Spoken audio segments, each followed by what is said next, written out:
أجمل ذكرى صلوا معنا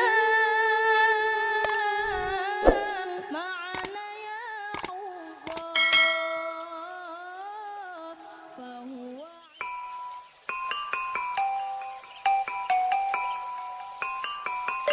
Peran perempuan yang paling luar biasa dan dicatat sejarah dan tidak akan dilupakan itu pengetahuan Khadijah Kubro, pengetahuan Sayyidah Khadijah tentang Dalailun Nubuwah, tentang bukti-bukti kenabian.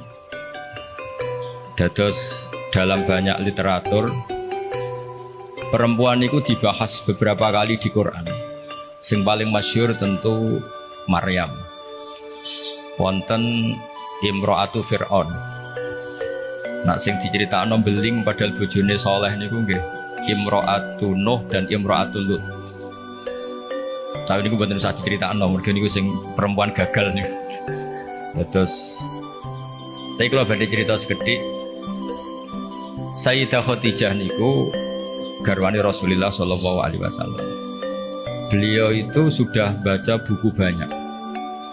Di antara yang dibaca niku referensi sing di dokumen pamannya, namanya Waraqah bin Naufal. Niku semua alamat kenabian itu ada. Niku diantarane calon nabi. Calon nabi itu pasti akan diperlakukan khusus oleh alam. Niku tudzilluhul ghamamah tuti'us sahab. Sehingga beliau nyuruh pembantunya, namanya Maisarah. Maisarah itu nama lelaki. Kalau di Arab Maisarah itu nama apa? Lelaki.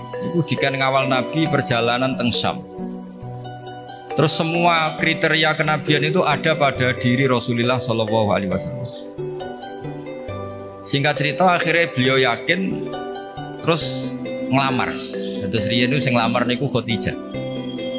Mulane Mbah Mun sering guyon niku alamate ulama niku warasatul anbiya niku kudune disenengi wong wedok aja seneng, dadi disenengi iku gagak. Riyen Nabi Yusuf disenengi Zulaikha, Kanjeng Nabi disenengi Khadijah. Nak seneng sering kecewa. Singkat cerita, setelah 15 tahun menikah, karena Nabi umur 25, Sayyidah Khadijah umur 40, 15 tahun menanti ini boten jelas mengarah ke calon Nabi. Jadi alamat ini kok tidak muncul lagi. Singkat cerita, pas Nabi Yusuf 40, Nabi kaget, angsal wahyu, disebut Fazia itu kaget. Akhirnya cerita tentang Khadijah. Sausé cerita tentang Khadijah ini sing agak unik.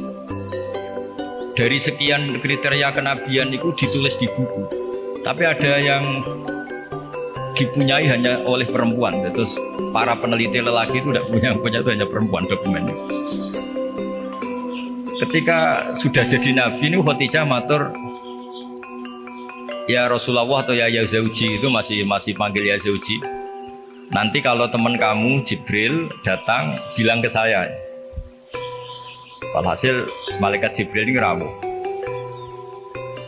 Ketika malaikat Jibril rawuh niki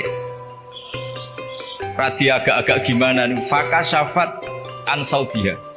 Buatan usah pikiran yang macam-macam. Barang sebagian tubuhnya dibuka, Khadijah tangkel. Jibril masih. Jari Nabi lari. Terus ditutup malih, ditanya, Jibril ijek, sekarang datang lagi.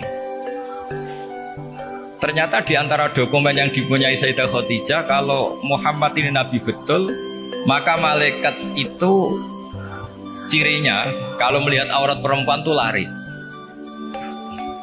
Makanya ini dokumen hanya khusus perempuan.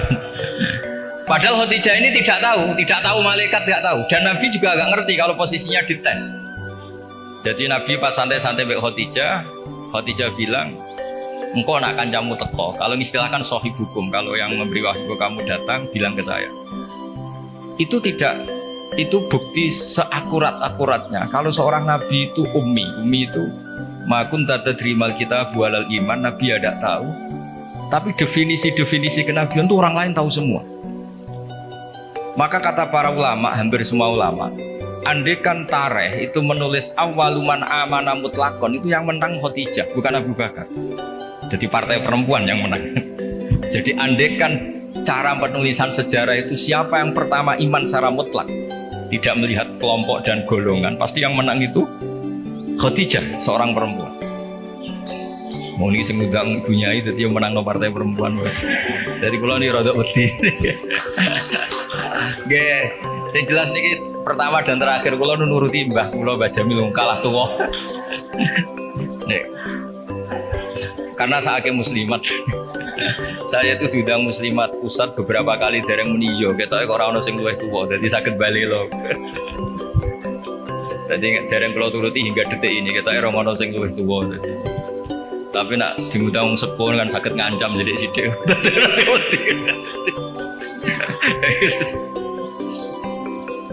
Kalau sederhana diundang untuk mereka ini diundang muslimat beberapa kali, tapi kalau sederhana beliau kita kok kata sing nom gitu. Nggih mbah men dari sepuh, Mbah Jamil buyut kalau boten mbah, cuma kok bahasa buyut boten pati lazim jadi wong niku dulure buyut kula boten mbah malih pun buyut. Kalau tak cerita. Jadi awaluman amana mutlakon itu harusnya Khadijah. Karena pertama yang diceritani kalau seorang nabi adalah Muhammad, bahkan sebelum nikah. Niku piyambake nikahi Kanjeng Nabi berdasar itu calon nabi karena beliau lama sekali belajar mbek Waraqah bin Naufal. Nah ini yang bunyai-bunyai juga harus tetap membaca. Karena ini temanya tafaqquh fiddin. Jadi membaca itu penting sekali. Sampai pengetahuan Khadijah itu pengetahuannya itu melampaui batas umurnya. Beliau menikahi Kanjeng Nabi berdasar referensi itu. Ketika yakin kalau Nabi adalah seorang Nabi, punya cara sendiri. Sehingga terus kata ulama, ketoke kok ora sopan wong wedok kok nomor 1. Terus ditarikh itu diistilahkan awaluman amana minar rijal Abu Bakar, wa minan nisa Khadijah, wa minas sibyan Ali, wa minal mawali Zaid bin Haris. Niku empun bahasa yang dipoles dengan kesopanan karena ketoke wong wedok kok nomor 1 kurang etis. Terus partai minar rijal Abu Bakar, minan nisa Khadijah, minas sibyan itu Ali, minal mawali itu Zaid bin Haris. Tapi andekan sejarah itu ditulis tanpa melihat golongan, tidak pakai kelompok lelaki, kelompok perempuan, kelompok anak-anak, pasti yang menang itu Khadijah. Jadi ini keunggulan perempuan. Tapi ada sisi lain yang mungkin ibu-ibu gak siap. Tafaqquh fiddin itu, Nabi itu istrinya banyak. Makanya benar Gus Yasin tadi, kalau tanya tugasnya punya apa, yang proteksi suaminya kayak gitu.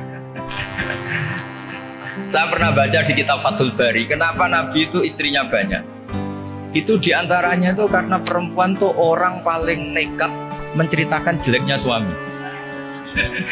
Jadi kalau Nabi itu istrinya banyak, kalau beliau tidak soleh betul pasti konangan, karena perempuan pasti gak canggung-canggung menceritakan jeleknya suami. Nah ternyata dari sekian yang pernah dinikahi Nabi, semuanya solihah, semuanya kenangannya baik. Jadi rano sing cerita Nabi nak bunyi turu morok ini betul nanti. Aisyah yang paling cantik ini sering ngetes Nabi itu tidur di depannya. Ini Aisyah bukan Saudah, Aisyah. Niku ya Nabi tetap asik sholat. Padahal Aisyah itu istri paling cantik. Ketika Aisyah mengganggu tidur di depannya, Nabi malah ngendikan dari ini ata'abbadu li rabbi, aku mbarno tak sholat. Sampai Sayyidah Aisyah ketika putus asa ngendikan fa'uqaddimu hawahu ala hawaya, saya mengalahkan selera saya, mendahulukan selera beliau yang ingin sholat. Begitu juga Zainab, cantik. Itu ya punya wiridan-wiridan dari Nabi. Maimunah juga gitu. Nah itu andekan Nabi itu figur yang hanya soleh di luar, di dalam tidak soleh, pasti ini bocor. Siapa bisa nandingi perempuan? Pasti bocor. Tapi ternyata enggak.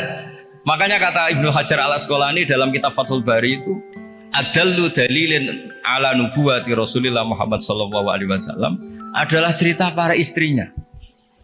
Padahal mereka banyak, artinya banyak itu ya cemburu, ya macam-macam. Harusnya karena cemburu ini kan terus ceritanya ngawur, ternyata enggak juga. Itu betapa solehnya Nabi sallallahu alaihi wasallam. Sampai dungo-dungo sing kados mara kuburan, niku ya baru kayak cemburu. Terus Nabi wae teng Sayyidah Aisyah terus keluar, pikir anak Aisyah pasti ke istri yang lain, ditututi. Terus jenengan gak ada mata-mata ya ono sanate, jadi ditututi. ditututi ternyata mboten pirsa Nabi kalau ditututi. Ternyata kalau malam niku nilii teng bagi. Nilii teng bagi assalamualaikum daraqaumil mukminin wa inna insyaallah bikum lahiqun. Niku riwayat Sayyidah Aisyah berdasar cemburu gara-gara buntuti ini akhirnya riwayat. Oh ternyata bojoku nak dalu iku penggaweane maro kuburan. Terus begitu juga cerita-cerita yang lain. Belum masalah hukum. Dulu hukum itu tidak diketahui kalau tidak barokahnya perempuan-perempuan itu. Ada sahabat tuh agak usil. Gimana hukumnya mencium istri ketika Ramadan? Batal enggak ya? Sing ditakoki adalah jenis-jenis yang kayak Nabi itu ya kita ya serah nopo wis cara ngempet itu kuat lah. Tanya Maimunah, apalagi Saudah. Kata Maimunah, kalau ke saya kayaknya enggak. Yang potensi ya itu tanya ke Aisyah. Karena Aisyah ini paling cantik, paling tanya. Dan dijawab oleh Aisyah, qabbalani Rasulullah wa wasaim. Nabi itu kalau puasa ya kadang mencium saya, Nabi tetap puasa. Hanya jadi fikih qublatu zauji li zaujah itu tidak batal. Menciumnya suami ke istri itu asal mencium saja itu tidak batal. Jadi dokumentasi hukum fikih itu semuanya itu terutama yang masail perempuan itu barokahnya perempuan istrinya Nabi. Tadi benar yang dikatakan Gus Hasim, dokumentasi itu hanya ada di istri-istrinya Nabi. Makanya kata Ibnu Hajar Al-Asqalani, andai kan tidak ada istrinya Nabi, maka adalah ilmu nubuwah, kesolehan orang di rumah itu kan ukuran. Misalnya di luar kiai-kiai kadang ngetokno warohi zuhud, barang ning omah mangan tuh haduh. Jebule gayane mangan sithik iku mau jaim jaga imet tok. Ning jopo kadang-kadang maca ala kiai, serwapi jubahan serbanan seneng omah wis karo kanthok ngalor itu. Nabi itu ndak, meskipun di rumah itu ya priayi. Karena Nabi itu istighfa'nya minallah, jadi merasa enggak nyaman itu dengan Allah. Jadi enggak beliau itu tetap sopan ketika di rumah. Di luar ya sholat, di rumah ya sholat, di luar ya ingat Allah, di dalam rumah ingat. Itu Nabi kalau mau sholat itu senangnya bukan main. Itu yang cerita ya istrinya. Jadi Nabi itu kalau banyak masalah itu keluar masuk nggak tenang. Corong Jawa nggak jenak. Itu ketika ada adzan Nabi alhamdulillah arifna ya Bilal. Alhamdulillah waktu sholat sudah masuk. Arifna ya Bilal. Ayo cepat Bilal datang ke sini. Saya ingin istirahat. Itu istrinya tahu bahwa Nabi itu hiburannya tidak dengan istri-istrinya, tapi dengan sholat. Oh istrinya sampean tetap nggak tahu kalau suaminya gitu, pasti tidak tahu karena tidak ada buktinya. Itu Nabi itu kalau belum sholat tuh keluar masuk.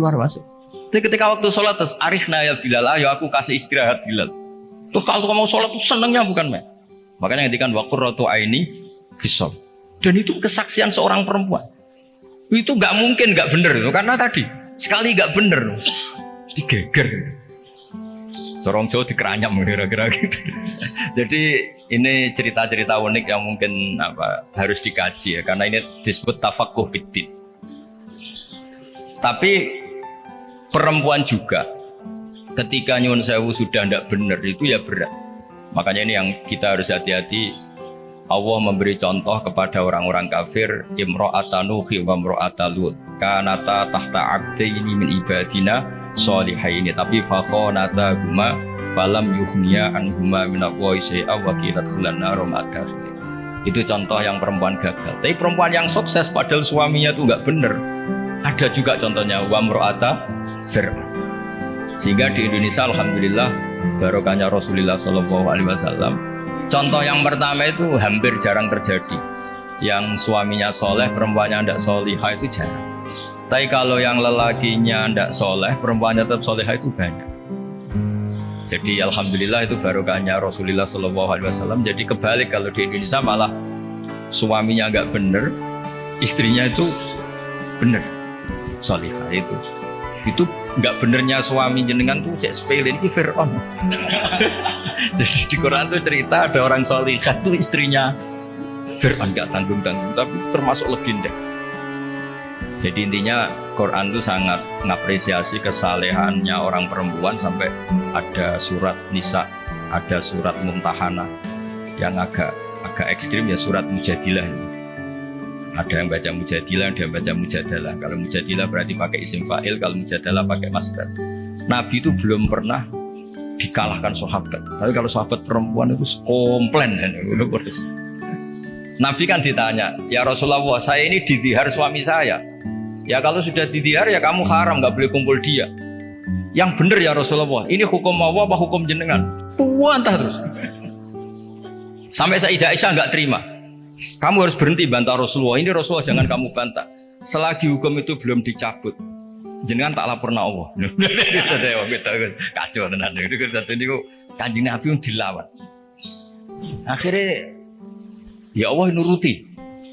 Makanya akhirnya dihar itu tidak sama dengan tolak. Mergo qad sami Allah qaulal lati tujadiluka fi zawjiha wa tashtaki ila Allah.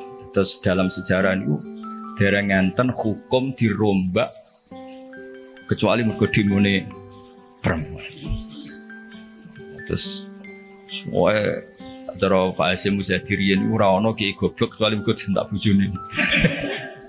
Terus saking tope lu dikomplain. Kanjeng Nabi, ini Rasulullah dikomplain. Tapi komplainnya saya ini sakit oleh ijazahno jenengan. Terus pas dikomplain itu Nabi gak pati nurut.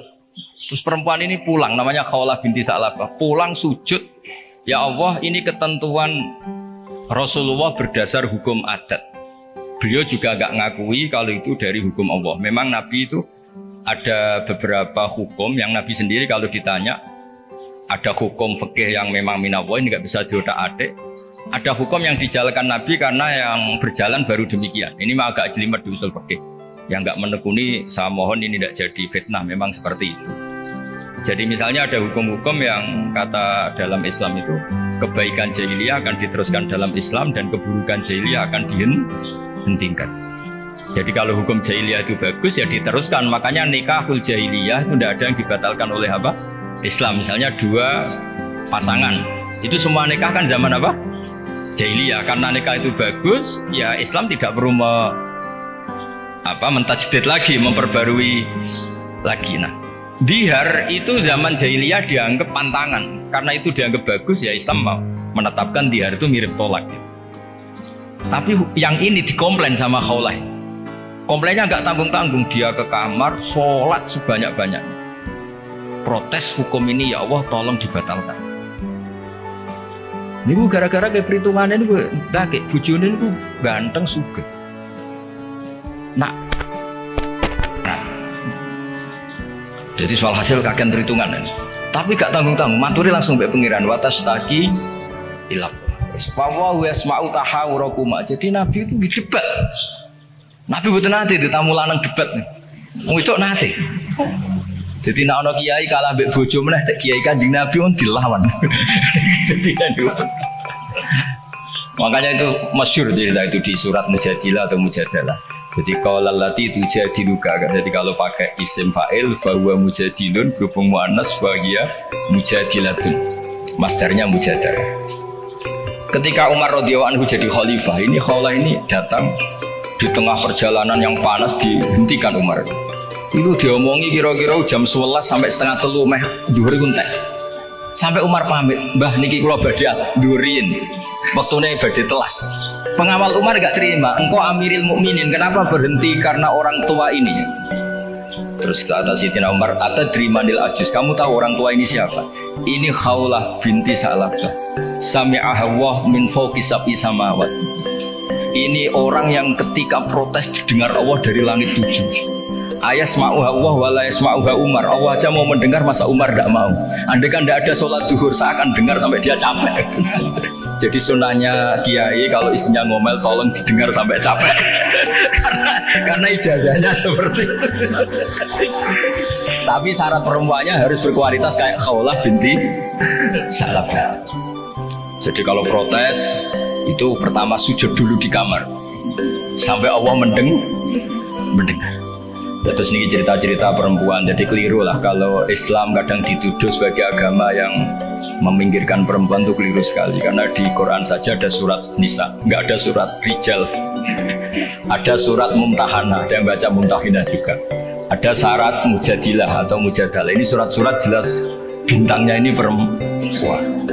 Ya, tapi kadang-kadang mau coba muratuhu hammalatal hatab fijidial itu yang orang-orang gagal ini yang itu yang apes itu yang cerita itu. Nah, kalau matur nuwun sangat, memang yang terakhir kalau pesan tadi ibu itu madrasah pertama. Sehingga saya sendiri bisa gini dia barokahnya ibu.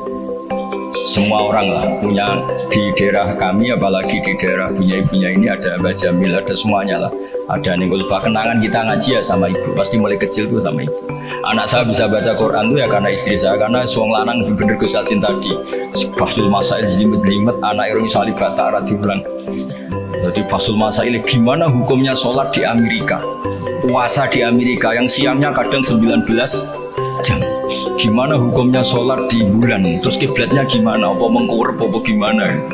Wah, anak era sama Quran di barno, anak ibu kan ngomel bermaghrib di siti cemplung nos, pokoknya ngatus nang diulang ngaji akhirnya sama Quran. Jadi walhasil itu makanya Imam Syafi'i ngendikan al-madrasatul ula, yang dikatakan madrasah pertama adalah seorang apa? Ibu. Makanya rata-rata anak Indonesia itu benci bapaknya, itu juga didikan ibunya pasti. Jadi mana sikonya? Mau ngerasani bapaknya kok ambek anaknya. Nah, itu yang madrasah agak bener katanya yang.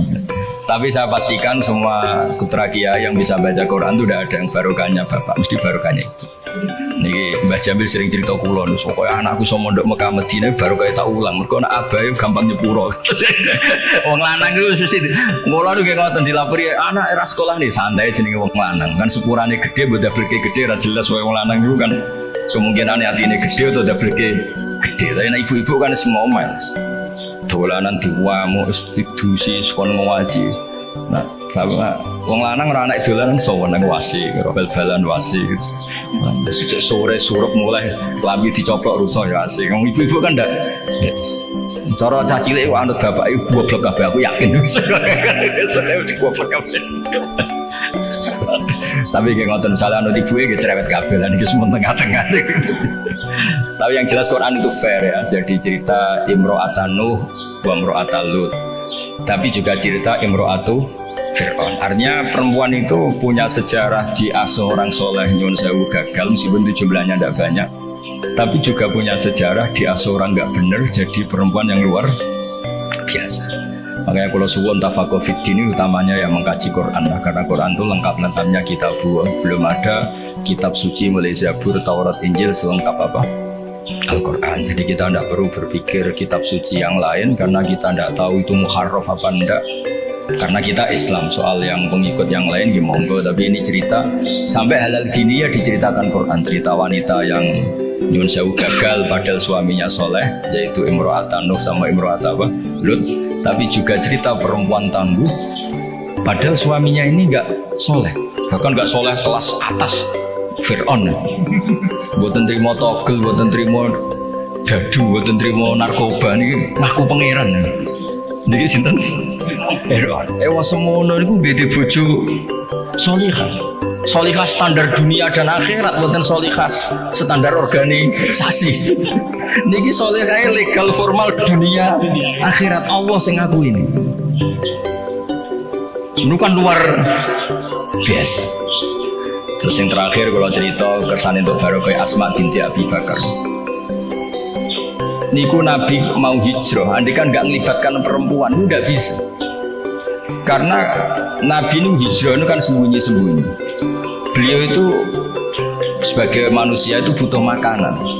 Kalau dikirimkan lelaki itu dicurigai. Niku Asma pura-pura corong Jawa itu angon unta, yang unta ini empun perah ya, jenis yang susunya banyak. Karena di Arab itu unta itu otomatis juga sumber minuman bergizi.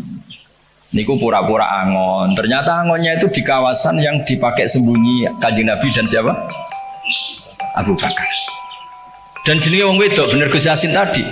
Iku abah mangan ta ora, Kanjeng Nabi mangan ta ora. Dadi yo nggawa bekal, digaono daharan, digaono roti macam-macam. Terakhir badhe hijrah. Ketika bekal ini nggak bisa dibawa Nabi dan Abu Bakar, akhirnya dia ini kepikiran, ini bisanya dibawa unta kalau ditali, dicancang ditali, diikat. Akhirnya Asma niki dia punya sabuk ya, sabuk dari kain, diikat pinggang dari kain terus disobek jadi dua. Yang satu dipakai apa?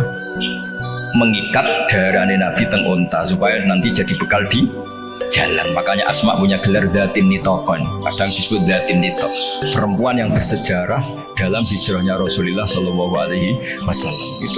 Itu luar biasa. Jadi Nabi di gua sembunyi itu yang nganterin makanan tuh Asma, karena nggak dicurigai karena dia perempuan. Soro pikiran orang Arab, orang wedok bisa apa? Itu perempuan bisa apa? Ternyata yang ngatur makanan, ngatur perjalanan hijrah termasuk bekal ini semuanya Asma binti Sinten Nabi Bakar. Jadi tafakuh fiddin, saya mohon punya ibunya itu Pak Yainya juga cerita lah heroiknya perempuan-perempuan yang luar biasa. Cerita heroik tapi yang ikhlas, jangan cerita heroik ben sing wedok heroik terus sing lanang kongkang-kongkang rokokan. Kadang-kadang kiai ngoten, punya ini sergem mulang, dia ini biasanya menjagungan ya berkebunnya. Makanya di Indonesia banyak pondok yang pondok putrinya hidup, pondok cowoknya enggak hidup karena kiai ini santai, punya ini sing waras. Jadi ribet ya. Jadi memang wong lanang itu gitu, kalau sing wedok tenanan, sing lanang itu sing santai. Jadi memang hidup itu tidak pernah sempurna, tapi bagus lah. Gak sempurna itu ya bagus karena jadi tawadu. Terus walhasil kalau cerita betapa perempuan itu dihormati di Quran. Dan itu detail. Allah kalau cerita perempuan itu detail. Mulai ceritanya tadi detail sekali. Makanya kalau belajar Musnad Ahmad itu diantaranya ada cerita Nisaul Ansor. Jadi ada beberapa juz yang memang hanya cerita tentang perempuan. Mulai komplainnya, misalnya rijalul la tulhim tijarah, itu komplain. Ya Rasulullah, dosanya perempuan apa? Kenapa tidak pernah didiskusikan oleh Quran? Quran itu fihi rijalul yuhibbuna yatatahharu, terus akhirnya jadi turut ya pengiran ono innal muslimin wal muslimat wal mu'minina bangunan. Itu komplain. Kalau nggak masuk itu ya komplain mulai dulu. Jadi segawannya komplain. Makanya Pak Kiai harus siap, kalau udah komplain namanya nggak perempuan. Mulai dulu itu awas saja dikomplain, ini apa dosa perempuan udah didiskusikan itu komplain. Wis pokoknya ngoten niku ya diceritakan oleh Quran. Tapi kata Ibnu Hajar Al Asqalani dalam kitab Fathul Bari tadi, adallu dalilin ala nubuwati Rasulullah sallallahu alaihi wasallam adalah cerita semua istrinya. Biasanya maru itu kan nggak cerita baik, doroh itu orang kalau nikah banyak itu biasanya kan ceritanya semrawut. Tapi Nabi itu karena di rumah benar-benar soleh, hiburannya itu sholat, hiburannya itu religius. Istrinya Nabi itu nggak bisa berbuat apa. Ya memang bersaksi kalau beliau itu seorang Nabi. Itu kalau Aisyah cerita, Nabi kalau dengar adzan tuh senengnya bukan main. Sampai bilang ini waktu istirahat saya. Kalau malam itu istilahkan gitu. Dari ini ata'abbadu li rabbi, aku barno, aku tak sholat. Itu kalau sholat yang malam sampai pagi. Dan itu ketika di Aisyah bukan di Saudah. Kalau di Saudah mungkin para papa, ya sanjan Saudah, yang mesti wae sholat ini kan. Ini di cerita Sayyidah Aisyah. Banyak kiai istrinya tidak tanti saja gak tahajud. Lagi nak bujurnya ayu semalam atau tahajud kan. Ini Sayyidah siapa? Aisyah. Zainab juga gitu. Setelah Rasulullah intaqala ila rafiqil a'la, setelah Rasulullah itu kapundhut, bahasa Indonesia intaqala ila rafiqil a'la. Niku Sayyidah Zainab tuh kalau wiridan di masjid tuh sampai ayat apa? Alasannya ya kenangannya sama Nabi. Beliau kerja jadi penenun, dijual terus disedekahkan. Itu ketika ditanya kenapa kamu suka sedekah, kata Nabi yang paling cepat nyusul saya itu yang paling sering apa? Sedekah. Jadi semua itu andaikan Nabi jadi figur yang nggak benar di dalam, itu pasti kenangan itu nggak terungkap. Tapi karena figur Nabi itu soleh di luar dan soleh di dalam, sehingga istri sebanyak itu kenangannya semuanya baik. Jadi intinya Islam juga mencatat kesaksian nubuah itu adalah sebagian besar juga dari seorang apa? Perempuan, termasuk dari Khadijah Kubro. Jadi beliau menyuruh Maisarah itu Nabi ketika umur 25 tahun. Beliau sudah tahu kalau itu calon Nabi. Mutus Maisarah, dan beliau memutuskan nikah dengan Nabi juga berdasar referensi itu. Makanya kata ulama, andekan awaluman amanah ditulis mutlakon tanpa embel-embel minar rijal, minan nisa, minan sibyan, maka pasti itu Khadijah. Tapi kalau jenengan mungkin terjemahin pasti itu perempuan, pasti itu Khadijah. Tapi kalau sampai kalian juga pasti itu perempuan. Tapi yang benar dalam sejarah pasti itu Khadijah, dan Khadijah itu seorang perempuan. Ini buatan maklaran tapi memang itu fakta. Hanya ngoten. Tapi ya perempuan ya tetap perempuan. Tapi Khadijah bisa gitu tuh baru kayak wong lanang. Jadi Warokoh bin Naufal. Makanya ada yang bilang ya Warokoh Khadijah pinter ngono itu mergo diulang Warokoh. Tapi Warokoh tetap kalah satu. Ketika Nabi jadi Nabi, orang pertama yang diceritain itu Khadijah, bukan Warokoh. Makanya terus ulama debat di Fasul Masail lah kira-kira itu. Sekolah pokoknya partai Warokoh, monggo ibu-ibu partai sinten Khadijah. Tapi yang didokumentasi secara akhlak kita sopan kabeh disebut awaluman amana minar rijal Abu Bakar wa minan nisa Khadijah wa minas Sufyan Ali wa minal mawali Zaid bin Harisa, supaya semuanya awal. Kayak model sekarang lah, kayak ketua NU itu kan tidak ada wakil kan. Soalnya kayak sepuh kok wakil gak ngergani kan, ketua. Itu juga bagian dari adab. Kan gak etis kan, misalnya ketuanya siapa terus wakilnya ternyata Ki Alim sepuh, wakilnya wong alim kok wakil, sepuh kok wakil. Sekarang di struktur organisasi kan semuanya kan ketua. Jadi kayak ya di PBNU, di PP ya semuanya modelnya gitu. Itu termasuk terinspirasi tadi untuk mengukur awaluman amanah supaya semuanya awal, disebut awaluman amanah apa? Minar rijal, Abu Bakar wa minan nisa, terus wa minas Sibyan, terus wa minal mawal.